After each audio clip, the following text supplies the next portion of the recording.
¿Qué tal, estimados amigos y amigas de Conciencia Ciudadana de Miguel Ángel Serna Alcántara, quien les recibe con el gusto de siempre para compartir las reflexiones de esta semana, esperando que resulten de su interés y provecho? Ernestina Godoy y Lenia Batres son dos figuras determinantes del momento político actual, que rebasan las meras consideraciones de género, aun cuando las incluyan, dada su condición de mujeres comprometidas a un cambio radical que han enfrentado los embates en su contra por una parte de la sociedad política empeñada en mantener la corrupción como forma de ejercicio del poder, donde las mujeres son utilizadas como mero instrumento y no como personas con carácter y decisiones propias. Caso contrario al de Xóchitl Gálvez, que pese a presumir de sus reales o supuestas virtudes personales, no es en el fondo más que un personaje manejado machistamente por un grupo de poder que dispone de ella como un instrumento de sus intereses y propósitos, hasta el extremo de someterla al desdén y la humillación de quienes, por su supuesta identidad política con ella, deberían estar a su lado apoyándola decididamente, debido al beneficio que puede aportar a su causa. En cambio, Lenia y Ernestina van por el camino opuesto. No han llegado donde están para hacer el paro a quienes las impulsaron al puesto que desempeñan, sino para actuar con toda su capacidad y voluntad para llevar a sus últimas consecuencias las responsabilidades públicas que ejercen y, por supuesto, al proyecto político al que pertenecen por derecho propio. Pues los hechos que protagonizan y la reacción que ha provocado su actuación en quienes las ven como enemigos de sus causas es la prueba empírica de lo que estoy diciendo. Lenia, brava y decidida, enrostrando la embestida legislativa que llevó al presidente de la República a forzar su nombramiento como ministra de la Suprema Corte de Justicia de la Nación, Ernestina, enfrentando con entereza al cártel legislativo emboscado para impedir las indagatorias de sus delitos inmobiliarios y de trata de blancas, sabedores de que su ratificación como fiscal de la Ciudad de México tendría que pasar por su coto de poder y desde ahí impedirle continuar en el cargo. Con Lenia no pudieron, con Ernestina sí, pero su victoria es pírrica y en el pecado llevarán la penitencia. Su karma los destina tarde o temprano a enfrentar la justicia y pagar sus delitos. De eso que no nos quepa la menor duda. La exfiscal capitalina sale del puesto con un reconocimiento y apoyo ciudadano que ninguno de sus antecesores ha tenido, y con el apoyo total del presidente de la República y Claudia Sheinbaum para continuar sirviendo en otros posibles encargos donde mantendría la misma conducta y valentía demostrada en la Fiscalía de la Ciudad de México.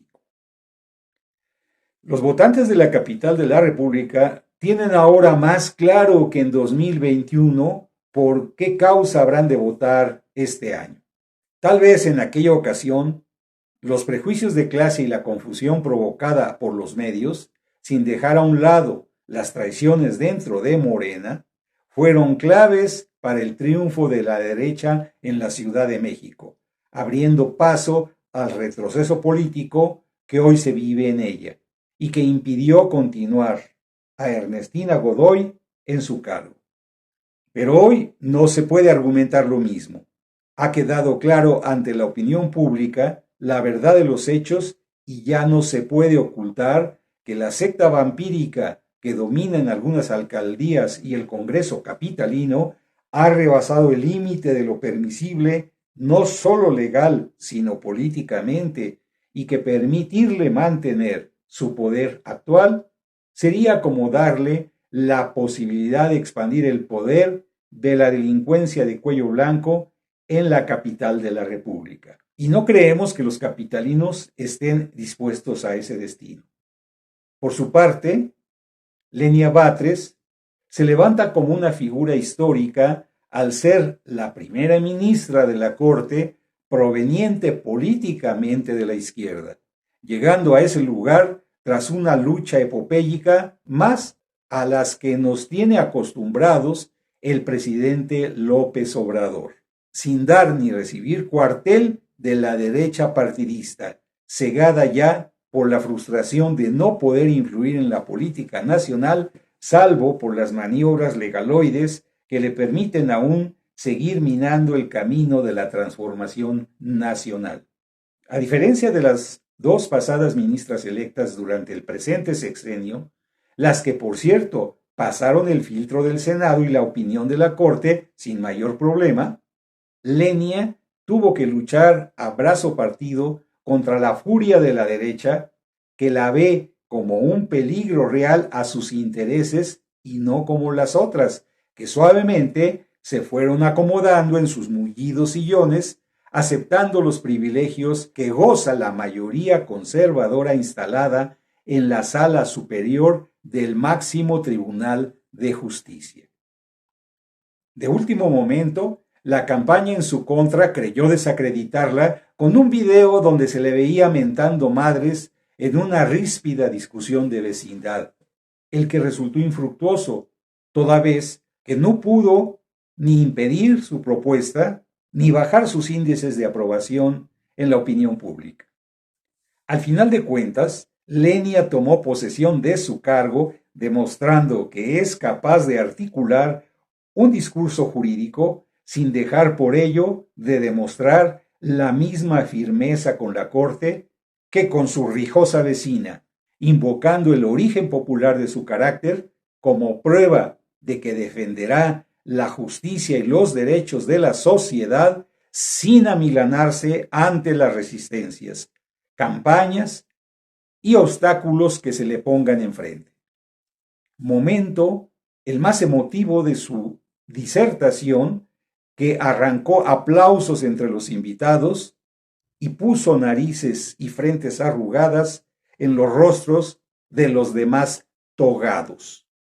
Como en las películas hollywoodenses de abogados, la sala de la corte fue por un momento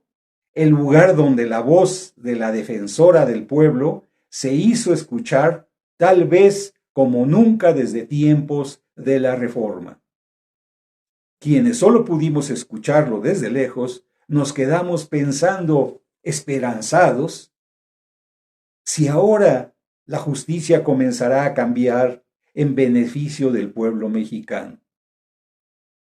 Queda pendiente debatir la responsabilidad de algunos personajes famosos de Morena en los sucesos relatados. No se nos olvida, ni los debe olvidar la conciencia ciudadana, pero dejamos el tema para otra sesión de nuestro espacio youtubero. En fin, nuestro reconocimiento a estas dos admirables mujeres y un camino que ha de seguirse recorriendo por el bien de México. Gracias por su atención y no nos dejen solos. Esperamos sus valiosos comentarios y sugerencias para otros temas. Recuerden que la construcción de un espacio de encuentro y reflexión ciudadana requiere la participación de todos aquellos que consideren que vale la pena trabajar en ese propósito. A los jóvenes por jóvenes y a los viejos por viejos, a hombres y mujeres y niños, estudiantes y maestros, a los políticos o desencantados de la política, nos interesa o debe interesar ser más y mejores ciudadanos, pues de ello depende la suerte de la democracia auténtica y a eso los invitamos a reflexionar en este espacio. Que tengan un buen fin de semana y espero que nos